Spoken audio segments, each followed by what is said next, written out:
Hey guys, welcome back. Yeah, another video. It's only been, a year plus since. But my tradition, I have to do my Game of the Year video. I love doing these just because it's a good way to kind of have like a record of what my top games were, so I can kind of go back and look at them and kind of change things around maybe later in the future. Now, whether I'm actually going to start doing videos more frequently. Hopefully, I'm not too sure. Last year was pretty brutal for me. Work was like crazy. Like I was working 50-hour weeks pretty much the entire year. And you'll see that kind of reflected in my Game of the Year list and how many games I played and how many games I missed. So yeah, I just didn't have much time to do videos, and I never just felt in the mood for it. But maybe, hopefully maybe 2024 is like going to be a good year for it. I can start getting back to doing videos, reviews, and things like that. But enough preamble. Let's get started with the top 10 list. Maybe talking about 2024 a little bit. It kind of was a weird year for me with games. I finished very little actually for that came out in 2024. I counted 14 games that I played, which is really bad for me. Usually I'm way over that. But obviously, work had its effects on that. But also, I'm trying to not buy as many games nowadays, and I'm a bit more picky and selective with what games I play. There's a lot of games that came out last year where I was like, oh, I kind of want to play that. It looks kind of interesting, but in the end, I didn't, because there's always that possibility I might not like it, and then I just wasted my money. And there's just a lot of games that I knew I wasn't gonna like just straight out. Which we'll get to some of them, but if I don't talk about certain games that came out last year, it's pretty much most likely because I had no interest in them whatsoever. Anyways, yep, so let's get to the top 10. So let's start with number 10. Maybe a surprise for some people, and that's Theatrhythm Final Bar Line, I believe it's called, if I remember right. It came out earlier in the year. Obviously a successor to the Theatrhythm games on the 3DS. This one's much better. A lot more mechanics to it, and I love just kind of going through all the Final Fantasy games in order. And the soundtrack is it's unreal. It's like a Final Fantasy fan's dream. Like every game is accounted for here. Like very little classics are missed. Even the DLC, you've got songs from like other games as well. There's like Chrono Cross DLC. It's just amazing, like a great celebration of like Square's music and Final Fantasy music history, with some cool RPG elements. You're like leveling up your characters, which is really fun. I pretty much mastered the game. I mean, obviously I didn't like beat every level on the hardest difficulty. That's obviously too much, but I got the platinum and enjoyed my time with it. It took a while. I think like it was like 50 plus hours or something like that. But yeah, I always enjoyed these games, but this one to me is like the best one by far. It's crazy the amount of content in it, and yeah, definitely enjoyable enough to make my top 10 right at the bottom here. Number 9 is the Dead Space remake. So this came out very early in the year. Now, unlike a certain remake that we may talk about later, I don't think this is a transformative remake. It plays it very straight. It's basically the same game. There's a couple different changes, but nothing too crazy. It looks a million times better. Like the look is still there, the atmosphere is still there. And playing it again, the remake, I realized just how much I love the original Dead Space. I think it's a classic. And obviously this one plays a lot better and looks a lot better, so it's kind of gone up for me as well. And it's just the space horror thing. It will never get tiring for me. I just love it, and I grew more of an appreciation for the story this time around. It definitely has some flaws. It's not perfect. The ending leaves a lot to be desired, I'd say, but overall I did still like the story and the build up to it. And it's just a very challenging game. I played on like hardest difficulty, and that was perfect for me. It just like, man, the tension is just crazy when you're like basically have no ammo and there's just like all these enemies at you. It's a very action focused horror game. If you haven't played the original Dead Space, this is like a must play. Now I heard the PC version is pretty trashy, so you might want to play a console version for this one. But yeah, I loved my time with it. So you know, we're in that kind of realm where it's like, do remakes deserve to be on a top 10? I think I've kind of cooled on that. I used to not include remakes like whatsoever, but now I'm a little bit more okay with it. And Dead Space was just so good that I knew it had to be on here. Number 8, so Alan Wake 2. I thought this game would probably be higher for me. I was really excited for it after the reviews came out and people were just gushing over it. Now, Remedy is one of my favorite developers. I love Remedy. Pretty much every game they've put out, I've enjoyed. Control was easily one of my favorite games that the year it came out. Max Payne 1 and 2 are all-time classics.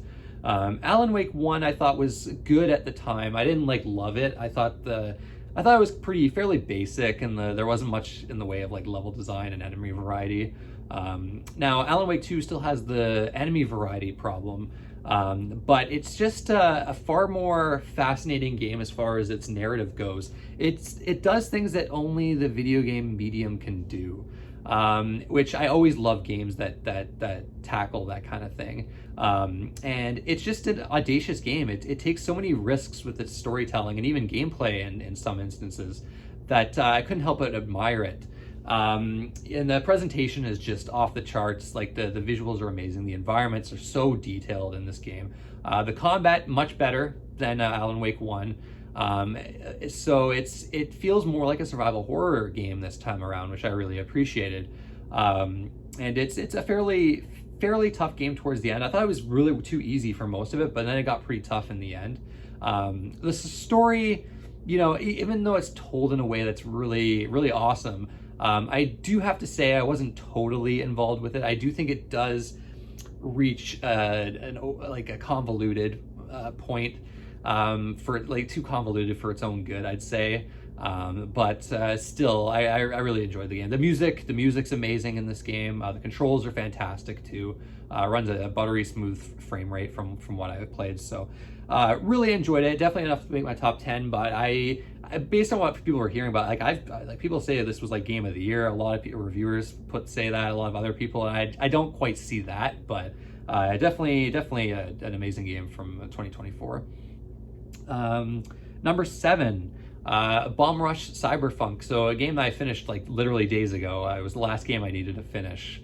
And I know my Game of the Year list is so late this year, but a spiritual successor to Jet Set Radio Future. And I say Jet Set Radio Future in particular, not Jet Grind Radio, which I think is a horrible game.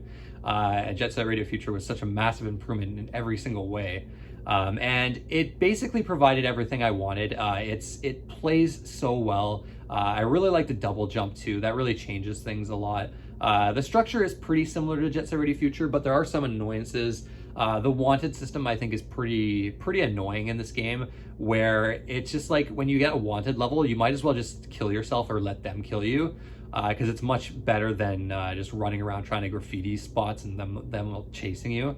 The presentation's amazing, the style's amazing, they got the look of it perfectly. The music to me is the only really disappointing part. It doesn't hold a candle to the soundtracks of the old Jet Set Radio games. But it's just such a stylish, fun game, and it controls so well. The story's really bad too, and way too many cutscenes. I started skipping them at a certain point. So when I talk about this game, I'm mentioning a lot of flaws with it, and it is a very flawed game, but I think it gets points from me, but just because it's a successor to one of my favorite games of all time, and we never get games like this, ever.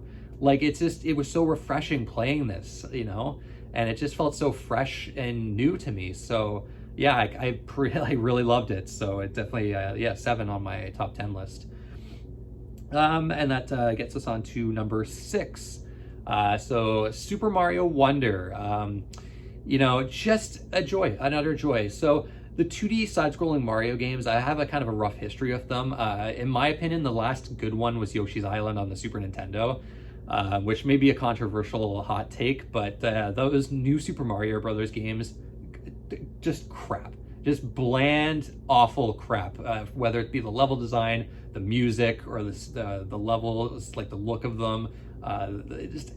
They're such ugly, bland, just uninspired works from Nintendo. So playing this and having I think it was the Wii U one was the last one I played, having that as the last reference point, I was just holy shit. Like, they actually went all out for this game. Like, imaginative level designs, new enemy designs, good music, this fun little world map you get to explore a little bit. Like really great power-ups too. I love the elephant power-up that's in this game. And most importantly, the controls. I think the controls are what makes this game for me. It feels like a dream. Like, it's just the physics of Mario in this game, and just the way he controls, and the sense of speed in this game, and the momentum. It's like, if you play one of the new Super Mario Brothers games and play Mario Wonder right after, it's wild, the difference in control and like play controls. So I gotta applaud Nintendo for finally making another fantastic 2D Mario game. It's not perfect. I do think it's too easy. I pretty much 100%ed it. There's one final like difficult level. Well, it's not actually that difficult. There's just one part at the very end that's complete bullshit, and if you lose, you have to go back like a long time. So that kind of annoyed me. But other than that, like, the game is too easy, I think, even 100%ing it. I wish there was maybe 2 more worlds as well. It's pretty short. Like, I don't know. I was still really loving it by the time I got to the end. So I was like, I could have done with maybe a couple more worlds and a couple more challenging levels, or just had a higher challenge level in general. And that's just playing a standard Mario. There's like a character that can't get hit, or can't take damage from getting hit, and that's like, I don't know. I can't imagine playing the game with that character, how easy that would be. But yeah, so enough here to make it really enjoyable and have it kind of almost kind of in the middle of my top 10. Number 5, so halfway through here, Dredge. So look at my list. This is my favorite indie game of the year, and I played it pretty recently. It came out probably earlier in the year, but I played it maybe a couple weeks ago, and I was hopelessly addicted to this game all the way until the finish line, the Platinum Trophy. What a unique concept, and the way they do it is awesome. It's a very, at its core, it's a fairly simplistic game. It's pretty short as well. It's almost hard to describe in a way, like a fishing game, but it has some like rogue light elements and base management elements where you're kind of upgrading your ship, and you're trying to not to damage it too much. And it's got like a day cycle that's going on. Obviously, certain fish you can catch at night or daytime. The whole point of it for me, it had that kind of like collection aspect to it that I really enjoyed. Just trying to collect all the fish. It was really satisfying. I like the fishing mini games, and just that sense of power and progression. When your ship gets better, it gets faster. You can catch more fish. You can catch like crabs in your nets and things like that, or fish in your nets, I should say. Very satisfying gameplay loop that is just so addictive. Like, I could not put this game down. And it's got some like mystery elements to it as well. The whole vibe of the game is very creepy. It's got some Lovecraftian parts in there as well. So yeah, I really loved this game. Obviously, I think the concept could be pushed farther. It's still fairly slight at the end of the day, but sometimes you just want a nice, fun, relaxing game that does something unique, and that's all it needs to be. And I think Dredge fully succeeds in that. Now we'll move on to number 4, which is Diablo 4. Now, this game is interesting because a lot of people, I think, were really disappointed in Diablo 4. Obviously, I'm a big Diablo fan. Diablo 1 and 2, I put in thousands of hours into those games when I was a kid. Diablo 3, not as much. I thought that game was a pretty big disappointment. And Diablo 4 is more of a return to form. Now, it obviously has some endgame problems that have since actually been fixed. The endgame in Diablo 4 is actually really good now, but at launch, it wasn't the best. And I will say, like with pretty much all games like this, if you're playing solo, it's not that fun. You want to play this game with some friends, or something like that. I played with my brother the entire game. I ended up even getting the platinum in this game, which took a long time. So that's how you can tell I was really addicted and obsessed with this game, and it remained fun the whole time. It's just got a more action approach to it, I think, compared to the previous ones, because you can tell that this game was designed with a controller first, so that kind of changes how it feels, and it's just a lot faster than previous Diablo games. The story is actually, the story is actually not even that bad in this one. I kind of enjoyed it. The characters, one character in particular I thought was really, really, really well written. Yeah, it goes for a more horror vibe in a lot of ways as well compared to Diablo 3, which I think that was, Diablo 3 was missing that from previous Diablo games. The builds that you can create in this game are pretty crazy. The skill system is super in-depth, massive improvement over Diablo 3. You have a nice large open map to explore. So it's got a different structure this time around that I think works really well. And then that satisfying loot, that's still in there. Always exciting when you get your, a legendary, or even higher than that, actually, the way that Diablo 4 is done. So yeah, so I put in like 200 plus hours, all of it enjoyable. My brother loved it too. So, I see myself coming back, even like when they do an expansion, I'm definitely gonna, I think, come back to Diablo 4 now that the end game is fixed up. So if you missed on Diablo 4 when it came out, I think it's in a much better place right now. And I think now is when I would really recommend it. So yeah, really up there for me. Probably not for a lot of people, but I loved it. Number 3, so we're at the top 3 here. And number 3 is the Resident Evil 4 remake. I mean, what's there to say about Resident Evil 4, right? The original Resident Evil 4, one of the best games ever made. I was absolutely obsessed with it. I bought it day one on the GameCube, and I've beaten it multiple times since. And obviously I was excited for a remake, considering how good the remakes have been. Resident Evil 3 remake has some problems. I think that could have been better, but the Resident Evil 2 remake is like just an absolute masterpiece, and they continue it here. It's, in a lot of ways it's the same game, but it plays a lot better, and shockingly, it's, the fact that you have full movement now, and it's not really tank controls anymore. You would think that changes the game up in a lot of ways, but they designed it around these new controls. So, things have changed for the better in that way. And it's just so satisfying, like killing enemies in this game, and, we're experiencing the goofy, over-the-top story again. And then obviously the visuals are just incredible. And all the gameplay changes they did make to the game, I thought were really well done. The pacing, Resident Evil 4 is one of those games where you play it and it's like the game has perfect pacing. You really, it's pretty unbelievable, actually. It's even a good length too, so it will last you a while. I did everything in this game. I did all the speed runs, and Resident Evil games are always fun to speed run, and this game was no exception. I hate speed runs too, but Resident Evil games, they just, I don't know, to me, like, they're the perfect speed run game.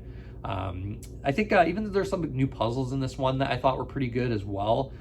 So yeah, it's just the gameplay. I think really when you think of Resident Evil 4, the gameplay is king, and it's just, as far as like a survival horror action game, this remake makes an already perfect game even better. Now, it's interesting because the original is still fully playable, and I think is different enough. That's the cool thing. I love this remake because it's not a remake that completely makes the original obsolete. They both have their differences, especially with the controls, and I feel like both are still really enjoyable. I played the original Resident Evil 4 again maybe a year ago now, like 2 years ago. It holds up beautifully, and I think it's still a different experience than this remake. So yeah, both well worth playing. And then yeah, this was easily one of my favorite games of the year. Just like, it's honestly nothing to complain about. There's nothing I disliked about this remake. So that leads us to number 2. And that's going to be The Legend of Zelda Tears of the Kingdom. Probably the number 1 pick for a lot of people. Now, if you'll remember my Game of the Year list when Breath of the Wild came out, it was like number 6 or 7 for me. So unlike most people, it wasn't my top game. And I said back in that video, at least I'm pretty sure I did, that Breath of the Wild has an amazing core to it, but there's room for improvement. I knew playing that game that they can do better than this within the same framework. And here comes Tears of the Kingdom, and every single complaint I had with Breath of the Wild has been fixed. And what they've added to it is amazing. Now, yes, I think the big disappointment with it maybe is the fact that it's the same world. And a lot of people, I guess, were feeling fatigue. Not me, because I only played Breath of the Wild once back when it came out on launch day. But I know a lot of people kept going back to it and just put in so many hours. But for me, it felt fresh because I hadn't played Breath of the Wild for so long. And man, there are so many cool things in this game. I mean, for the improvements, the boss fights are a million times better. No more boss fights where you're just slashing it endlessly and just basically like no patterns of whatsoever. You know, they brought back the kind of pattern-based bosses, and the spectacle for them is incredible. Actual dungeons this time around, it's almost kind of like a half step though to like full actual Zelda dungeons, but they're a huge improvement over the ones in Breath of the Wild, which fucking sucked. So there's that. But really, the show, the star of the show here is the physics system, which I think is revolutionary and is going to have a major impact on games moving forward. You know, Breath of the Wild already kind of had an impact with its open world structure, and a lot of that game's strengths obviously carry over to Tears of the Kingdom. But the physics system in this game is wild, and the abilities are all kind of like based around it. That's, I guess, the other thing too. The abilities you get in Tears of the Kingdom, I think, are way more interesting than the ones in Breath of the Wild. I pretty much love them all, but geez, I can't remember the name of it. The hand, it's something hand, but where basically you can just like pick up everything in the environment, and you can kind of stick things together and make your own like crazy contraptions and ways to kind of bypass obstacles. And everything works with such realistic physics. It's the interactions that you get in this game between objects and enemies and other parts of the environment. Like there's so many systems and things interacting with each other, and you combine this with this amazing physics system that I've never seen anything like it, and it's just a magical experience. Like, you know, and similar to Breath of the Wild, it's like it's one of those games I love where it's fully focused on exploration and experimentation. And so many times playing this game, I was like, can I do this? Yes, of course you can do this. Like, you can do anything you think of almost in the Tears of the Kingdom. You can do it, especially now with this new physics system. And then I really loved like the new mechanics and the new I can't really spoil it, but there's a certain environment in this game that I thought was really well done with amazing atmosphere. I can't really spoil that, but really the only negative thing I have to say about Tears of the Kingdom is the story. I hate it. Like, I hated it in Breath of the Wild. I hate it here. But I mean, this is a Zelda thing for me in general. I love Legend of Zelda. It's one of my favorite series of all time. Majora's Mask is pretty much the only game that's ever had a good story, so I wasn't expecting much for Tears of the Kingdom, but there's that, I guess. But yeah, it was super addicted to this game, could not put it down. I put in 150 hours, did all the shrines. I obviously didn't get 100% because that's crazy. Anyone who does that is, I don't know, they've got some completionist issues. But yeah, no, Tears of the Kingdom, massive improvement. And yeah, probably one of my favorite Zelda games as well, to be honest. And that brings us to number one, my favorite game of 2023. And that is Baldur's Gate 3. And Baldur's Gate 3 is not only the best game I played last year, it's the best game I've played since Dark Souls in 2011. This game is a masterpiece, and it completely took me by surprise and blew me away. Now, I don't have a ton of experience with CRPGs. You know, I've played a few and I've enjoyed some, and some of the newer ones like Pillars of Eternity I really enjoyed, for instance. But I never did play Baldur's Gate 1 and 2 back in the day. And this is very much in the same style of those, but obviously there's a control scheme built exclusively for consoles, and it plays better on PC, but console plays perfectly fine.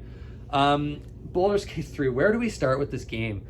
You know, the thing I think of is, I remember when Fable was first like announced and Peter Molyneux was going on about, oh, you can do everything in this game. Everything you can think of, you can do. Your choices matter. Your choices will affect everything. And obviously that turned out not to be true, even though I still enjoyed Fable. Fable was a good game. This game, I feel, is the closest realization to that idea. Obviously, it's not going to be perfect, because that's crazy. But your choices in this game and the freedom you have to make them, and the way they affect things in the story, how they affect other characters, how they affect the role-playing aspect of it and your character build, and basically the things you choose in the beginning too, your race, your class, and all that kind of stuff. It's it's unreal, this game. I played through it. I got the platinum trophy in this game, which took a long time. I played through it twice and like probably a half a playthrough, and each playthrough was completely different from the last, and in pretty awe-inspiring ways. And the choice paralysis in this game is pretty crazy, and it's just to know that something you do at the very beginning of the game is going to have a massive impact on how the rest of the game is going to play for your character is pretty crazy. And Baldur's Gate 3 to me is the ultimate role-playing game. This is, you are just, you're playing your character, you have full control over how you want your character to be, what class you want to play and everything like that. And it's just it's just crazy. And the exploration is just amazing. The sense of scale is utterly fantastic, and the way it builds throughout the game. It's a game world that's not too big. It's not like it's very like dense with detail. So you end up exploring a lot and just spending so much time picking things up and talking to people. Yet it's not, there's no filler in this game. It's crazy. The combat is incredible too. And again, like I was saying before with the choices, this comes into play with combat too. The way abilities interact, the way your party members interact, the way the dice rolls happen, the environment, what environment you're in, all of this, you take this into account. So there's so many ways to kind of get through combat in this game. Obviously being a CRPG, there's a lot of ways to avoid combat encounters as well. But there's a cool preparation aspect to this game as well. It's a traditional turn-based system where you kind of move your characters around. You get an action and a bonus action per turn. Obviously there's ways to influence that. But it's very tactical. It's pretty crazy. You can for instance, you have a push ability, so you can, if an enemy's on a cliff, you can push them off and he might get killed or take some damage. Obviously you can light barrels of oil on fire, and when enemies are near it, electrocute water, things like that. But these are just the most simple examples. I think one of the crazy things I was able to do is, because my first character was an orc, just a really tough orc, with a heart of gold, I should say. I wasn't an evil character, and you can be fucking evil in this game. So he's very strong, so you can actually pick up enemies, some of the weaker enemies. So one of the enemies was kind of on a cliff, and his buddy happened to be right next to him. So I was able to, or very close to him at least, I was able to pick up the enemy and throw it at the enemy near the cliff, and they both fell off and died. As soon as I did that, and that was pretty early on in the game, I was like, okay, all right, this game's incredible. And I haven't even gotten to mention the RPG elements, which are so in-depth. The character build system in this game and the level ups are so exciting in this game because it drastically improves your character and the way you play your character. Visually, the presentation is incredible as well. It's wild that you have this game from Larian Studios, which obviously Divinity Original Sin 2 was an amazing game, but you have so many dialogue sequences in this game where characters are talking to you, and it still feels fairly natural. And then I look at a game like Starfield, and it looks like it's from 2010, and it's just here's Bethesda, who's been doing this for so long, and Larian comes in and does it way better than they do. It's pretty pathetic, actually. But yeah, voice acting, incredible. I didn't mention the voice acting. The voice acting is just some of the best voice acting I think I've ever heard in a game. Characters are just so amazing. Each have their own very unique personalities, and the way they kind of interact with each other, and what you can do with those characters as well. Your party composition can be anything you want. You can even hire recruits to join your party and not have any of the party members at all. You can kill party members and they're just gone forever. And then the story is just, it goes through all these different kind of moods and things like that. There's a lot of horror, cosmic horror to this game that I really loved. And I really like it towards the end as well. I was super engaged with the story. It's not, it's not the best thing ever. But we're in the video game medium where stories are let's be honest, not the greatest. And Baldur's Gate does a terrific job. But to me, the characters, I think, and the overall writing are probably the big things with it. But I could go on forever and ever. But this game, I every time I played it for at least like 10 hours straight. Like I just could not put it down. And it's one of those games I think is going to have a major impact going forward. And I think when I play RPGs now, it's going to be real tough. Like, because to me, like, this is the perfect RPG. And it really is, like, when I say RPG, role-playing game. It's the game I think that gets to that essence more than anything else. And it's yeah, incredible fucking game. Please play this game. I implore you. Any person that has played and enjoyed an RPG, I think will be able to get into this game. But yeah, no, hands down. And I knew the first in the first like probably 5 hours that this was going to be my game of the year. And yeah, it didn't change. It didn't change for the rest of the year. So yeah, Baldur's Gate 3. So yeah, that's my top 10. So now previous videos we would do like games I missed, other games I played, and then disappointing worst games. So I've got some.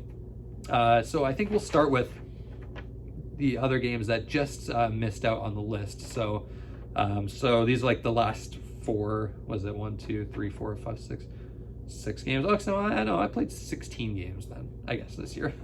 Okay, so first off, Fire Emblem Engage came out very early in the year. I enjoyed it. A lot of people hated it. You know, it was very typical Fire Emblem. It wasn't doing much new.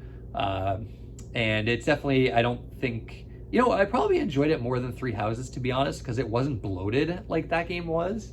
And you didn't have to go through like 3 playthroughs to get like the full story. So I kind of liked how focused this game was, even though it was still like a 60-hour game. But it felt like kind of going through the motions in a lot of ways, and I think that kind of kept it off the top 10, even though I really did enjoy it.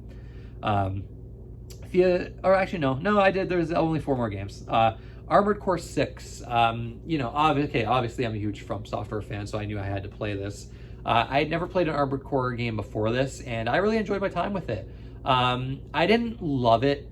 You know, I think it's a bit, it's a very intense game. It's very difficult. It's very fast, and my hands would kind of cramp up playing this. I feel like I'm too old for a game like this nowadays, and I was just terrible at it all the way through. Like there's a boss later in the game that took me like 2 hours worth of attempts to get through it. So by the end of this game, I was exhausted, but man, it plays beautifully. The customization is incredible in this game. I really like the environment designs as well, but it's mostly that combat. The combat in this game is really crazy, and the sense of speed I think is awesome too. Buttery smooth 60 frames per second at all times in this game as well. So in fact, it might actually be a higher frame rate than that now that I think about it, because it felt uncommonly fast and smooth for a PS5 game. Yeah, Armored Core 6. And then RoboCop Rogue City is probably the weakest game I played this year, but I still liked it. As a huge RoboCop fan, I love the fan service in that game. I think the combat was appropriately gutsy, and you know, it's just gore all over the place. But yeah, very straightforward, simplistic first-person shooter. You got like a skill tree kind of thing going on. That's kind of interesting to add some cool abilities. There's side quests you get to do. Some of them are not good. Some of them are good. But a lot of them still add to the kind of the RoboCop flavor. So honestly, for like a licensed game, I was pretty impressed with it, actually. Even at the end of the day, it's still probably like a 7 out of 10 experience. But yeah, I think that's it for the games I played. Now I'm looking at the list here. Yeah, so it's like 1, 2, 3, 4, 5, 6, 7, 8, 9, 10. Oh no, there's one more. Okay, we'll talk about the disappointing worst. So only one game this year. So because I've, you know, only played 14 games, there's only one disappointing game. And I hesitated to put this on the list here because I still actually really enjoyed it. And that's Final Fantasy 16. And I think the disappointment just comes from the fact that it's a Final Fantasy game, right? But also at the same time, I haven't loved a Final Fantasy game since 12. So maybe I was expecting this, but I enjoyed it because the combat, you know, it's very flashy. It's fun. It's also repetitive, especially towards the end, and it's way too easy.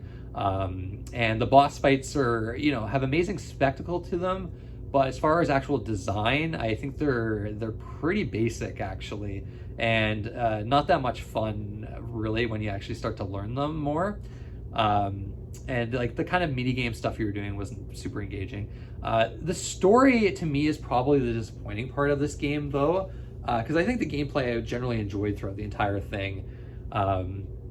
And I kind of looked at it more as an action RPG than a full-on RPG, because I think that's where a lot of people were kind of disappointed with this. Maybe it should have been some side, like a side game for Final Fantasy, or a spin-off or something like that, because it is obviously it's a character action game with some light RPG elements. That's what it is. It's not, it ain't turn-based. It's not even really like as much of an RPG as like say Final Fantasy 15. Which I think this game is much better than 15. I will say that, because the combat is way better in this. Yeah, the story starts off so good in this game.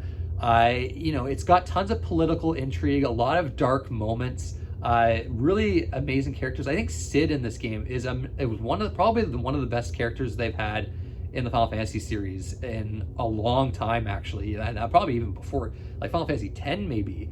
Loved Cid. It's just incredible. Probably the best like version of Cid I think I've ever seen in this game. And yeah, the story is very just a lot of it's just interpersonal relationships, social, political themes. Some of it's a bit too heavy-handed, and some of it is a bit off, I'll say. But it's, they're at least trying, and it's more thought-provoking than most RPGs, I feel, or JRPGs, I should say. Final Fantasy's always been thought-provoking, but a lot of JRPGs don't feel that way. But towards the end, it becomes a Final Fantasy game, and I think that's where my disappointment comes in. It's just all of a sudden towards the end of the game, all the cool political intrigue and crazy dark moments like that disappear for magic, dragons, the typical fantasy stuff, and that was really disappointing for me. And I think that's why ultimately it's on this list, the one and only game. But still, I really did enjoy it. Like, I thought it was a solid game, and an improvement over Final Fantasy 15 for sure. But Final Fantasy is in a bit of a rough place right now. I don't know their aversion to turn-based. I don't know why they're so against it. I don't know. Maybe they just think it doesn't sell. But I mean, this game didn't do too well from what I've heard. So it needs a major shakeup, this series, and this was a shakeup in a way, but like it still has to feel like Final Fantasy to me. So it'll be interesting to see what they do with the series going forward. So now finally we'll talk about games I missed, which there's a decent amount on here, I guess. Hi-Fi Rush is probably one of the biggest ones. Obviously, I don't have an Xbox or a good enough PC, so I didn't play it. Looks amazing, like this rhythm-based character action game, like totally for me. But the exciting thing now is rumors are it's coming out on PS5 or Switch at least. So maybe I'll get to play it, maybe this year even. Pizza Tower only on PC, so I didn't play it, but that looks like an awesome Wario Land style game, just with like a ton of style to it and character. And I've heard really, really good things from people that have played that game, but no console ports just yet.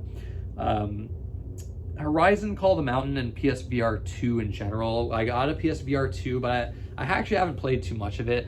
It's one of those things where it's just like it's hard to kind of get in the mood to get the headset out and put it on and start it up and calibrate and all that kind of stuff. But what I did play of PSVR 2 this year, I really enjoyed. There's like this game called Red Matter 2 that I loved, actually, which I think that came out not last year, but the year before, so I didn't include it here. But yeah, Horizon is one of those ones I want to play. I have Pistol Whip I want to play, Beat Saber on PS5 I just got recently.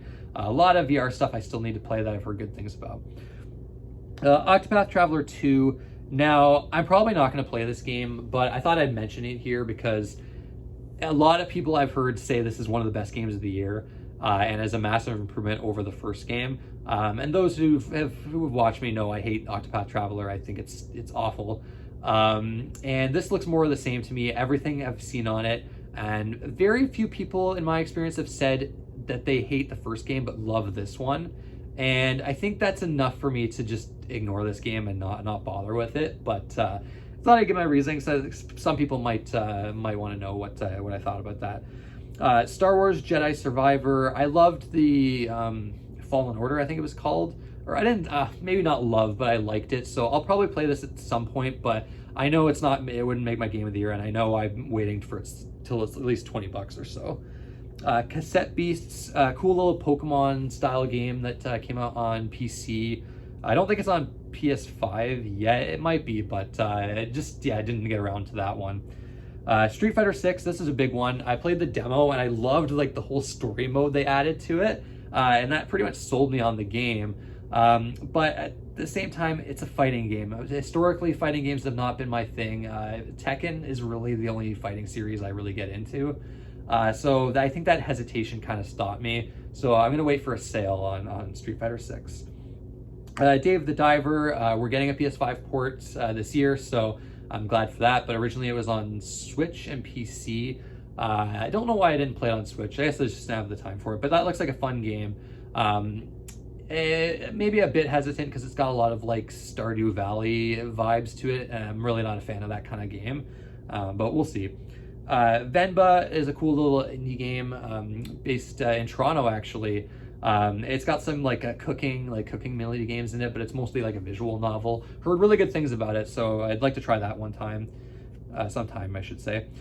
Sea of Stars, a lot of people are probably going to ask about this one. It seems like something to be right up my alley, but the more I look at it, the more I know I won't like it. And I've just read a lot of things on it, and I think overall, it seems like one of those games that reviewers like gushed all over, but actual people that have played it are a little bit more negative on it. I've heard the combat gets stale like really early on, and the combat kind of plays out the same way every single time, especially later in the game. And I've heard the puzzles are not super engaging, and the story I've heard is really bad. And I've looked at the game, I've looked at the writing and the dialogue, and it's cringeworthy. So I just don't see it. I don't see myself enjoying that game, so that's why I didn't play it. Starfield, I still would like to play it. I watched my brother play it a little bit, and it did look fun. But obviously, I guess we'll wait for that PS5 version that may or may not come out. Lies of P, being a Dark Souls fan, why didn't I play this? Or Lords of the Fallen, we'll add that in here too. I think I've said it before, but I feel like Souls-likes that aren't actual Souls games I'm not into as much. It's pretty rare that I enjoy them. Lies of P, I think just looks a little too... I don't know, I've heard the exploration is a bit lacking in that game, as well as kind of like the RPG elements. It's definitely more an action game in the vein of like maybe something like Sekiro or Bloodborne, but less RPG than Bloodborne even. And that's kind of a turnoff for me. And the setting and Pinocchio in general just don't do anything for me. So I don't know. I don't think I'd enjoy it that much, so I didn't bother with it. And Lords of the Fallen, this looks like it's got the level design part of it down pat from the Souls games, and maybe even the RPG elements, but I've looked at it and just like that whole mechanic with like the switching worlds thing and the way enemies basically endlessly respawn, and just how many enemies like this game looks like Gank Squad the game, like Dark Souls 2, the Gank Squad the optional boss, it looked like that was the entire game. Just massive treks between checkpoints and things like that. And I was just like, no, that looks too frustrating. I'm not gonna play that. The combat also doesn't look particularly great in that game. El Paso Elsewhere, that's a cool indie game. It looks like Max Payne, retro style graphics, but it got like a Hotline Miami kind of vibe to it as well. That's one of the games on here that I actually really want to play. It is out on PS5, I think. So yeah, just a game I missed. Star Ocean Second Story R, so another remake, but one that looks really damn good, and I haven't played Star Ocean 2 yet, so that's a JRPG that I can see myself getting into, so I definitely like to play that. Just didn't have the time for it. Persona 5 Tactica, I actually don't want to play this like at all, but I thought I would mention it since I'm such a huge Persona 5 fan. It looks boring. Like, I gotta be honest. Like, every time I look at it, I'm just, this looks so dull and simplistic. And the Persona flavor is nice, but also the chibi character designs, I really don't like that style as well. So it just, yeah, I don't know, and it just doesn't look very enticing to me. And then lastly, Super Mario RPG. This probably could go on the disappointing worst list. I think it's one of the most disappointing remakes you could imagine. It's almost a one-for-one remake of the Super Nintendo game. They basically added like nothing to this game, and what they did add was so minor, and ultimately makes the game easy, so even easier than it already is. And Mario RPG is one of the easiest RPGs out there. So other than the visual overhaul, there's really not much to entice like fans of the classic game. And then the fact that Nintendo charges full price for it is just asinine to me. Especially in Canada, 79, I think, is it either 79 or 89? I think 79.99, but like $90 for what's essentially still just a Super Nintendo game. That's, like 15 hours long, like, and it is super basic by today's standards. Like, I don't know, it rubs me the wrong way, I think. A very disappointing remake. They could have done so much more with that, I feel. So yeah, obviously I didn't play that, even though Super Mario RPG is one of my favorite games. So yeah, that's it. What games did you play this year? What are your top 10s? What games did you miss? Any games you particularly hated this year? And then what are you playing currently? Obviously looking into 2024 already, there's like a bunch of games I want to play. Persona 3 Remake, Tekken 8. We've got Final Fantasy VII Rebirth coming around the corner. Yakuza, Like a Dragon 2. I can't remember the actual name for that game, but looks incredible. Looks like a massive improvement over the first game. Would love to play that. So starting strong with 2024. We'll see. Obviously I'm not going to expect a Baldur's Gate 3 level game to come out this year, but who knows. But that's it, guys. Thanks for watching, and I'll see you next time.